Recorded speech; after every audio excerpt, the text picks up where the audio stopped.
खुलुमबाय रायजोफोर दिनै फुंबिलिनि खौराङाव फिन खेबसेबाव बयखौबो बरायनानै लाग्रोबाय दासिमनि खौरांफोरा जाबाय गिबि खौराङाव दङ दिनै जोंनि बड'लेण्ड ओनसोला गोजोन जौगानाय आरो जौगानायनि मिरु महरै सिनायथि जाबाय बे बाथ्राखौ बुंदों आसामनि गिबि मन्त्रि डक्टर हिमन्त बिश्व शर्मा बिथाङा बारग' गाहाय मन्त्रि रुंसारि मानगोनां अटल बिहारी वाजपेयीनि दैदेननायाव 2003 मायथाइनि 10 फेब्रुवारि खालाराव बिएलटि सोमावसारगिरिफोरजों बिटिसि गोरोबथाया जानानै थांदोंमोन।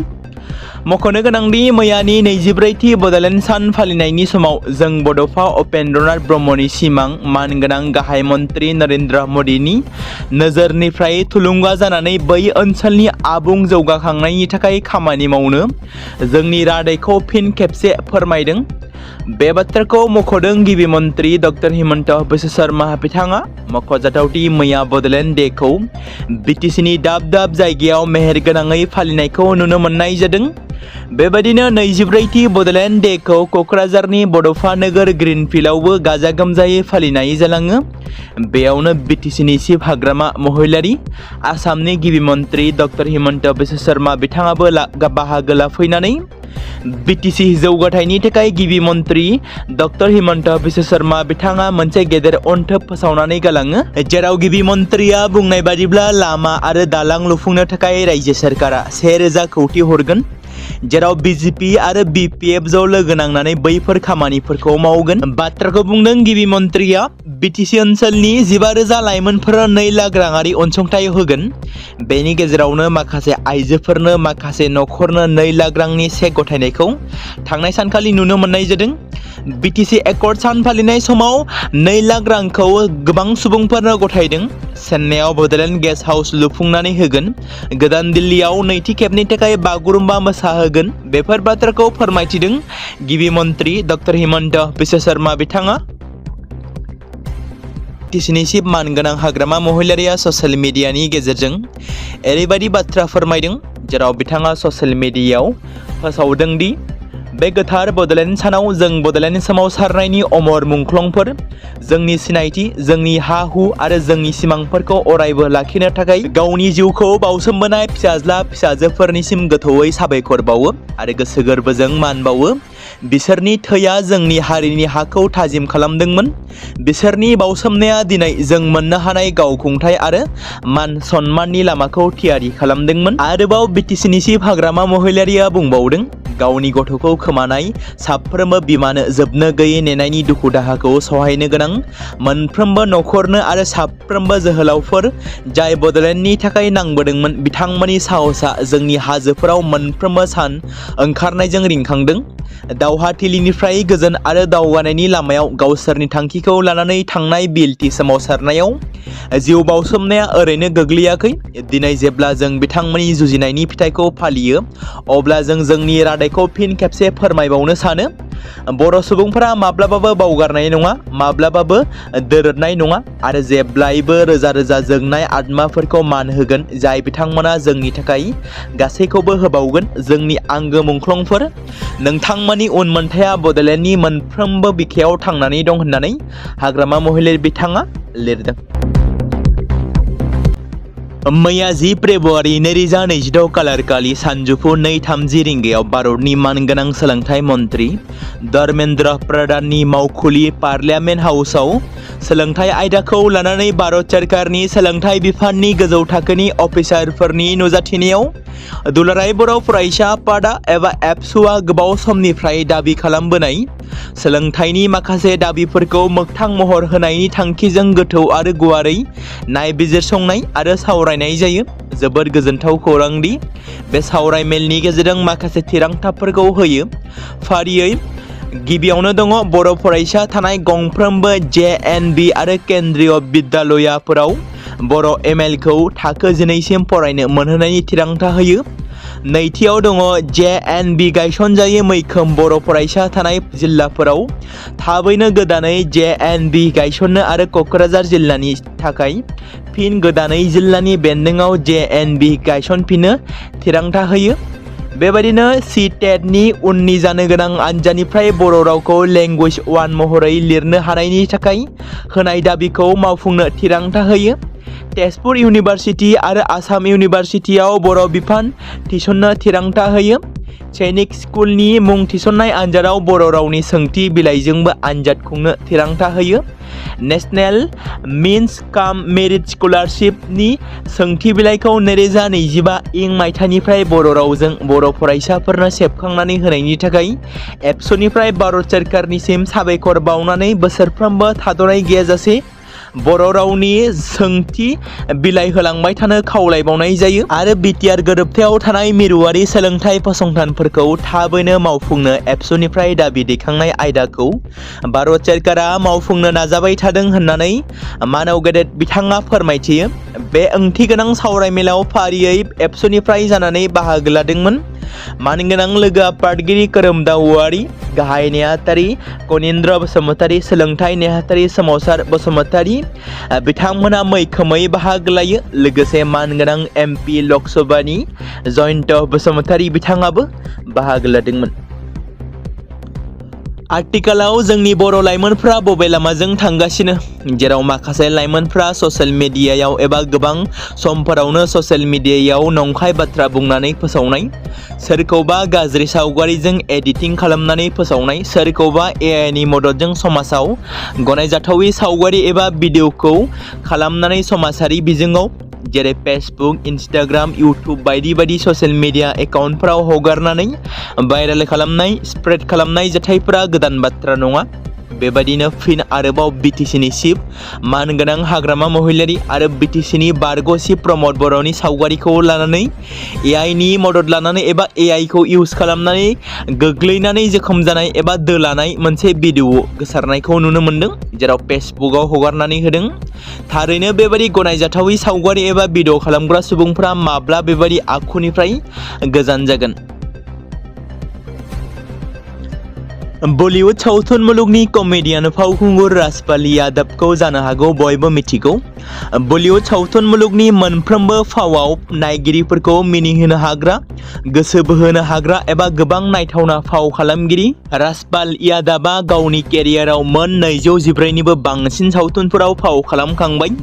नाथाय दुखुनांथाव बाथ्रा दि दायो बे फेस्ला फावखुंगुरा खैफोदाव गोग्लैबाय, जेराव फावखुंगुर राजपाल यादवआ जोबथेसालियाव गावखौ गथायनो गोनां जादों। मख'नो गोनांदि बलिउडनि फावखुंगुर राजपाल यादवआ चेक बाउन्सनि मोनसे केसआव दिल्ली गोजौ बिजिरसालिनिफ्राय रोखा बिथोन मोननानै जोबथेसालियाव गावखौ गथायनो गोनां जादों एबा गावखौ गथायबाय। राजपाल यादवआ जेराव मिस्ट्रेस मुराली प्रजेक्ट प्राइभेट लिमिटेडनिफ्राय 5 कौटिसो रां दाहार लादोंमोन बिथाङा। कम्पानिनि बायदिब्ला यादवआ रांखौ सुख'नो थाखाय गोबां चेक होदोंमोन, नाथाय गासिबो बाउन्स जादोंमोन। बेनि उनाव मिस्ट्रेस मुराली प्रजेक्ट प्राइभेट लिमिटेडआ राजपाल यादवनि हेंथायै चेक बाउन्सिंनि केस होयो आरो बिथांखौ दायनिगिरि खालामनानै जोबथेसालिनि साजा होनाय जायो होनना रिपर्टआव फोरमायदों। मेघालयनि सानजा जयन्तिया हिल्स जिल्लायाव जानाय जाथायनि सायाव गोथौयै नोजोर होगासिनो दं, जेराव बावैसो सिगां आयेन बेरेखा खैला खनि बेफ्रुनायाव गासै दासिम 30निबो बांसिन सुबुंनि जिउ खहा जानायखौ रिपर्टआव फोरमायदों। बेनि गेजेराव आयेन बेरेखा खैला खनि बेफ्रुनायाव 18 सुबुंनि थैनायनि खौराङाल' खौरां बिलाइयाव फोसावजानाय खौरांखौ नोजोर होनानै नेशनेल ग्रीन ट्रिब्युनेलनि मोनसे बिजिरगिरिनि बेन्चआ रोंगौथि गोनां सोद्रोमा सेन्थिल बेल्कजों लोगोसे मासिगिरि बिजिरगिरि प्रकाश श्रीवास्तवनि दैदेननायाव मोनसे बिजिरगिरिनि बेन्चआ हियारिं खालामो। बावैसो हियारिंनि समाव बेन्चआ बुंदों दि मेघालयनि सानजा जयन्तिया हिल्स जिल्लायाव आयेन बेरेखायै सालायजानाय खैला खनियाव डायनामाइट बेफ्रुनायनि जाथायखौ खौरां बिजोंनि गेजेरजों सोराङाव फैदोंमोन, जेराव 18 सुबुंनि जिउ खहा जादोंमोन। रिपर्टनि बादिब्ला बेयो 2021 मायथाइनि जुलाइ दाननिफ्राय जानाय मोनसे गेदेर खनिनि जाब्रबथाय। रिपर्टआव बेखौबो मख'नाय जादोंमोन दि 2 बोसोर सिगां नेशनेल ग्रीन ट्रिब्युनेलआ खैफोद गोनां खनिनि आदबफोरखौ बन्द खालामनो बिथोन होदोंमोन। खौरां मोनबावनाय बादिब्ला फुंनि 11 रिंगासोआव टांगस्कु जिल्लानि आयेन बेरेखा खैला खनियाव बेफ्रुनाय जाथाया जादोंमोन। थांनाय 24 जानुवारि खालारखालि फुंनि समाव लामदिं गार्ल्स स्कुलनि लांगोनायाव सोमोनांथाव थासारियाव सासे आइजोनि गोथै सह'खौ मोननाय जादोंमोन। बे गोथै सहखौ मोननाया गासै ओनसोलावनो मोनसे गिखांनाय थासारि सोमजिहोदोंमोन, जेराव ओनसोलनि थागिबि 56 बोसोर बैसोनि जयती चक्रवर्ती, जायखौ पम्पा होननाबो मिथिनाय जायो, बिथांजोनि गोथै सहखौ मोननाय लोगो लोगो बिथांजोनि नखर बाहागिफोरानो बुथारदोंमोन होनना अजद दैखांनाय जादोंमोन। बै सानखालि लामदिं पुलिस, लामदिं महकुमा DCP आरो मावफुं मेजिस्ट्रेटआ थाबैनो जाथायथिलियाव नुजाथिफैदोंमोन आरो गोख्रोङै नायबिजिरनायखौ जागायदोंमोन। बे समावनो जाथायनि उनाव जयित्यानि फिसाजो प्रियंका मुखार्जीआ लामदिं पुलिस थानायाव मोनसे गसर थिसनो आरो लामदिं पुलिसआ इन्डियान पेनेल क'डनि 1031 सेक्सननि सिङाव 17/26 नं केस रेजिस्टार खालामो। बेनि उनाव पुलिसआ नायबिजिरनायखौ जागायो, नाथाय 17 सान बारलांनायनि उनावबो बे जाथायनि सायाव पुलिसआ रावखौबो हमनो हायैनि जाहोननि थाखाय बिमा गैयै सानै फिसाजोआ लामदिं पुलिस थानायाव फिन आरोबाव नुजाथिदों। जयिता चक्रवर्तीनि थैनायनि सोमोन्दै पुलिसआ नखरनिफ्राय सोंथि खालामदोंब्लाबो दासिम बे जाथायजों लोब्बा थानाय रावखौबो हमनो हायाखै। थारैनो स्मार्ट पुलिसनि नायबिजिरनायाव दा साधारन सुबुंफोरनि रैखाथिनि सायाव सोंथि सिखांदों। बिमा बिफाखौ खोमाना लानाय बे नखरा बुथारनायनि थाखाय न्याय मोनगोन ना? नाथाय दायनिगिरिया उदां अख्राङाव बेरायनानै एबा उदाङै बेरायगोन, बेखौ लानानै गोबां फिनजाथाय खालामदों। विधान सभा बिसायख'थिया खाथिनिफ्राय खाथिसिन सफैगासिनो दं। बेबादि समावनो नुनो मोन्दों गुबुन गुबुन राजखान्थि दोलोनि दैदेनगिरि आरो मावथि फारियाफोरा गाहाय आसामनि धुबुरी जिल्लानि मोनबा विधान सभा बियाबफोराव फारियै धुबुरी जिल्लानि गौरीपुर, गलकगंज, बिरसिंजारुआ, बिलासीपारा बायदिफोराव दासान्दि गोबां बिसायख'थि फोसावदिंगासिनो दं। 2026 मायथाइनि विधान सभा बिसायख'थिनि साना लासै लासै खाथिनिफ्राय खाथिसिन सफैनाय लोगो लोगोनो हादोरसानि गं 126 बियाबफोरनि गेजेराव मोनसे धुबुरी जिल्लानि मोनबा विधान सभा बियाबफोरखौ लानानै गुवारै सावरायनाय जादों। बिसायख'थि बियाबफोरखौ फिन सिमा दाखांनायनि उनाव बे बियाबनि राजखान्थियारि थासारि आरो सुबुं अनजिमाया सोलायदों होनना मिथिनो मोन्दों। मोनसे गोजोनथाव खौरां, 60 कोटी नेशनेल स्कुल गेम्सआव उदालगुरि जिल्लानि बक्सिं गेलेगिरिनि जाफुंसारनाय। स्कुल गेम्स फेडारेशन अफ इन्डियानि दैदेननायाव खुंगा 60 कोटी नेशनेल स्कुल गेम्स 2025 आरो 2026 नि 19 बोसोर सिंनि हौवासा आरो हिनजावसाफोरनि बक्सिं बादायलायनायखौ कर्नाटक रायजोनि सोलोंथाइ बिफाननि बानजायनायाव बेंगालुरु नोगोरनि सेन्ट क्लेरेट स्कुलाव थांनाय 5 फेब्रुवारि खालारनिफ्राय 9 फेब्रुवारि खालारसिम खुंफुंदोंमोन। बे बादायलायनायावनो उदालगुरि जिल्लानि सानै बक्सिं गेलेगिरिफ्रा सायख'जानानै आसामनि सा 17 सोद्रोमाफोरनि हानजायाव थिसनजादोंमोन आरो हादोरसानि जानानै गेलेनो खाबु मोनदोंमोन। आसामनि हानजाया बे बादायलायनायाव मोननै ब्रन्जनि मेडेल देरहानो हादों।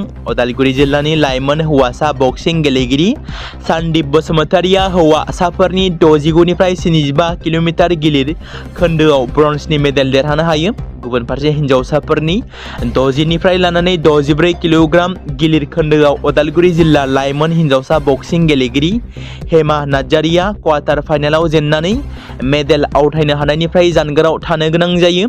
बेराफारसेथिं सानदिप बसुमतारिनि मेडेल देरहानो हानायाव उदालगुरि जिल्ला बक्सिं आफादनि गाहाय नेहाथारि आनन्द मोसाहारि बिथाङा गोजोननाय फोरमायदों आरो सानदिप बसुमतारिनो हामलायथि बावहरनायजों लोगोसे हादोरसा आरो जिल्लानि मान लाबोनायनि थाखायबो बिथांखौ बाख्नायो। तिताबरनि गंसे सोरखारि नङै फरायसालिनि जोबथा बोसोरनि सासे रोंग'थि गोनां फरायसाया जौसिन गेजेर फरायसालिनि जोबथा आनजाद जायैनि सिगांनो गोमोथाव थासारियाव जिउ गोमादों। खौरां मोननाय बायदिब्ला समबारखालि मोनायाव फरायसाफोरनि हस्टेलाव गोख्रों राहा लानायनि उनाव दुखु आरो जिंगा सिखांनाय सोमजिहोदोंमोन, जायनि जाउनाव बेबादि जाथाया जानो हागौ होनना सन्देह खालामदों ओनसोलनि थागिबिफोरा। मिथिनो मोननाय बायदिब्ला थैनाय फरायसानि न'आ मरापुरनि कल्याणपुरावमोन। बुधबारखालिनिफ्राय जानो गोनां एबा दिनैनिफ्राय जानो गोनां हायार सेकेन्डारिनि जोबथा आनजादनि सिगांनो फरायसानि जिउ गोमानायनि जाहोनाव बेनि नखर आरो जायगानि सुबुं समाजाव दुखु गोग्लैदों। तिताबर पुलिसा आरो मेजिस्ट्रेटआ जाथाय जायगायाव सहैनानै फरायसानि गोथै सहखौ बोखांनो हायो आरो पस्टमर्टम आनजाद नायनो थाखाय जरहाट मेडिकेल कलेज देहा फाहामसालिसिम दैथायहरनाय जायो। फारसेथिं नखरनि सुबुंफोरा बे जाथायनि सायाव नायबिजिरनो थाखाय तिताबर पुलिस थानायाव गसर थिसनदों। बे बेलायाव फरायसानि बिफाया बुङो दि हर गेजेराव फरायसालिनि बिबानगिरिफ्रा आंखौ फन खालामनानै खोन्थादोंमोन दि आंनि फिसाजोआ गोब्राबै लोमजादों। आं हरावनो न'निफ्राय ओंखारलांदोंमोन आरो आं सहैनाय लोगो लोगो बिथांनि जिउआ जिउ गैयै थासारियाव मोनो। रायजोआव मानसि मैदेरनि दाङाबाजिया सानफ्रोमबो बांबोगासिनो दं। बेबादि दावराव दावसिनि गेजेरावनो नगावनि बरहामपुराव देहा फाहामथाय मोनैनि जाहोनाव मासे हाग्रानि मैदेरा जोबथा बुब्लिजों मोगा मोगि जानो गोनां जागासिनो दं। बे खेबाव मानसि नङा, बे खेबाव हाग्रानि मैदेरा थामहिनबा बरहामपुराव मासे हाग्रानि मैदेरा गाज्रि रोखोमै जोखोम जानायनि जाहोनाव गोब्राबै गाबख्रावगासिनो दं। मख'नो गोनांदि थांनाय सप्तासेनिफ्रायनो फाहामथाय मोनैनि थाखाय हाग्रानि मैदेरा गाव हारसिङैनो थांनानै थानो नाजागासिनो दं। गुबुन फारसे माखासे फरेस्ट गार्डफोरा नोजोर लाखिदोंब्लाबो दासिम देहा फाहामथायनि थाखाय जेबो थि राहा खालामनाय जायाखै, जायनि थाखाय मैदेरा फाहामथाय मोनैनि जाउनाव गोबारै गाबबाय थायो। जायगानि सुबुंफोरा सन्देह खालामनानै बुंनाय बायदिब्ला सोरबा दुथांफोरा एबा गोसो जानानै बेखौ जखम खालामदों होनना अजद होदों। हलि फोरबोनि सिगां साख्रि आवलाफोरनि थाखाय मोनसे मोजां खौरां फैदों। 90 पे कमिशननि बायदिब्ला मिरु सोरखारनि साख्रि आवलाफोरनि बेथनखौ बांहोनाय जागोन। बे हलियाव मिरु सोरखारनि साख्रि आवलाफोरा DA बारायनो हागौ। मिरु सोरखारनि साख्रि आवलाफोर आरो पेन्सनारफोरा थाबैनो बे गोजोनथाव खौरांखौ मोननो हागौ। खामानि मावग्राफोरा बे अनथोबखौ हलिनि सिगां मोननो हागौ होननानै मिजिंथिनाय जादों। बे बाराव DAआ 2% बारायनो हागौ होनना सानना लानाय जादों, नाथाय दासिम सोरखारनिफ्राय जेबो अफिसियेल फोसावथाय फोसावनाय जायाखै। सोरखारा बेखौ थाबैनो फोसावनो हागौ आरो बोसोरफ्रोमबो सोरखारा मावफारियाफोरनि DAखौ खेबनै बांहोयो। DAखौ बोसोरफ्रोमबो जानुवारि आरो जुलाइ दानाव बांहोनाय जायोमोन। बांलादेशआव सरासनस्रा बिसायख'थि फैगासिनो दं। बे सरासनस्रा बिसायख'थिनि सिगांबो हादोरनि राजखान्थि दोलोफोरनि गेजेराव गोबां रोखोमनि खामानि मावनायखौ नुनो मोननाय जादों। बावैसो सिगां हादोरनि राजखान्थिनि गोबां गोनां बिथिंफोरा सोराङाव फैदों।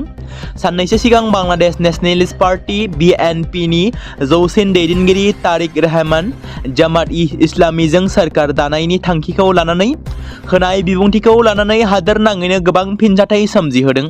बावैसो सिगां तारिक रहमाना बुंदोंमोन दि आं माबोरै आंनि राजखान्थि बादायगिरिफोरजों सोरखार दानो हागोन, बेरेखा दोलोआ सोर जागोन। बिथाङा बेखौबो बुंदोंमोन दि बिथाङा जामातखौ गोख्रों बेरेखा दोलो महरै थाबाय थानो लुबैयो।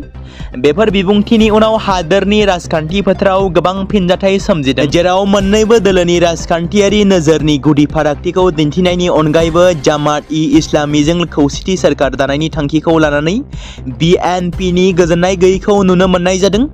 गुबुन फारसेथिं तारिक रहमान आरो BNPआ सुबुंदारारि खान्थिनि गोनांथिनि सायाव गोसो होदों। गुबुन फारसेथिं आवामि लीगनि सोमोन्दै तारिक रहमाना बुङो दि दोलोआ गनायजाथाव नंगौना नङा बेखौ भटारफोरनि आखायाव हगारना होनांगौ होनना बिथाङा फोरमायथिदों। फिन आरोबाव आदिबासी सुबुंफोरा गावसोरनि ST मोननांगौनि थाखाय सोमावसारदों। गिबि मन्त्रि डक्टर हिमन्त बिश्व शर्मानि मुसुखा सावनानै सोमावसारदों आसाया। मख'जाथावदि थांनाय सानखालि सनितपुर जिल्लानि दिकियाजुलियाव आसाया ST एबा हानि पाट्टानि जेंनाफोरखौ लानानै गाहाय मन्त्रि आरो गिबि मन्त्रिनि मुसुखा सावना गोख्रों हेंथा खुद्रिसारनाय दिन्थिफुंदों। स्लगान होदों हिमन्त बिश्व शर्मा हाय हाय, नरेन्द्र मदि मुर्दाबाद बायदि बायदि। जौसिन गेजेर फरायसालिनि जोबथा आनजाद एबा HS आनजादा गाबोन जागोन। आनजादनि सिगां एडमिट कार्ड मोनैनि जाहोनाव सा 10निफ्राय लानानै सा 12सो फरायसाफोरनि गेजेराव दावराव दावसि सोमजिदों। बे जाथायानो सोमजिदों धुबुरी जिल्लायाव। धुबुरीनि आलमगन्जआव थानाय डायनामिक एकाडेमि मुंनि गंसे गावारि फरायसालिनि सा 12सो फरायसाफोरा गोजौ गेजेरारि आनजादनि थाखाय एडमिट कार्ड मोनैयाव फरायसा आरो बिमा बिफाफोरनि गेजेराव गिखांनाय सोमजिहोदों, जेराव आनजादा गाबोननो जासिगोन। मख'नो गोनांदि जेब्ला फरायसा आरो बिमा बिफाफोरा फरायसालियाव थाङो अब्ला प्रिन्सिपाल आरो बिबानगिरिफ्रा फरायसालिखौ बन्द खालामनानै खारखोमालाङो। दा सोंथिया बेरखांदों, बे गावारि फरायसालिनि गाहाय फोरोंगिरि आरो बिबानगिरिफोरा गावनि सांग्रांथि गैयैनि थाखाय फरायसाफोरनि सोलोंथायारि इयुनखौ खैफोदाव खोख्लैनायनि मोन्थाइखौ बबेयाव मोननो हाखो? बे बेलायाव फरायसा आरो बिमा बिफाफोरा फरायसालिखौ नायबिजिरनानै नांगौबादि राहा लानो थाखाय दाबि खालामदों।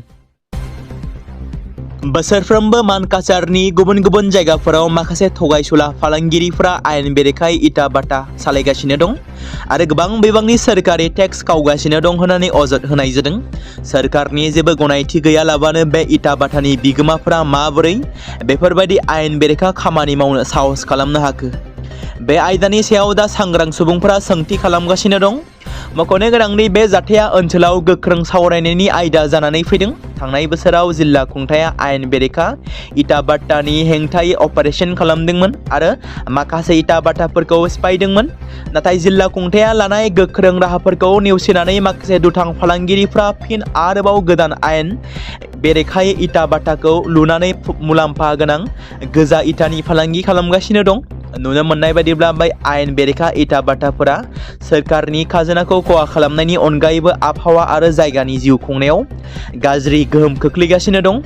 बेफोरबायदि आयेन बेरेखा खामानिफ्रा सोलिबाय थासेयावबो जिल्ला खुंथाया मानो सांग्रां नङा? मानकाचार रेभिनिउ अफिसारआ मानो जेबो नुनाय एबा जेबो राहा लायाखै बेनि सायाव बेफोर सोंथिफोरखौ दिखांदों सांग्रां नोगोरारिफ्रा। समाजारि बिजों एबा फेसबुकनि गेजेरजों बर' सावथुन मुलुगनि माखासे शुटिंआव सेबखांनाय सावगारि एबा भिडिअखौ लानानै माखासे नंखाय बाथ्रा अजद गोनां बाथ्रा फोसावनायखौ नुनो मोनदों। जेराव थांनाय माखासे गोबाव सान सिगाङावनो फोसावदोंमोन सासे सुबुङा, जेराव सासे आइजोआ फोसावदोंमोन, जेराव सासे गुबुन हारिनि आइजोआ थांनाय जानुवारि दानावनो गनायजाथावै माखासे बाथ्रा बुंथिनानै समाजारि बिजोङाव फोसावदोंमोन।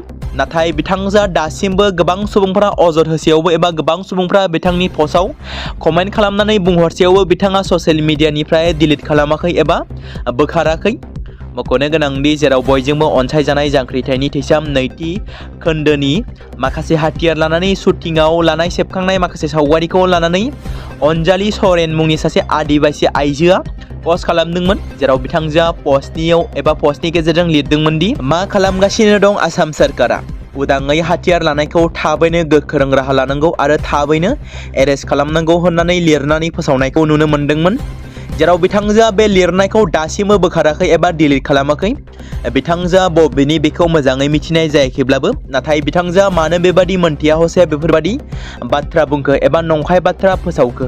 आसा खालामो बर' सावथुन मुलुग फारसेनिफ्राय जाहाथे बिथांजोनि सायाव गोख्रों नोजोर होयो। जेराव बिथांजोनि पस्टआव फावखुंगुर लिंसार बसुमतारी, सुखबिर खारजि आरो फुजि बसुमतारीनि सावगारिखौ नुनो मोननाय जादों।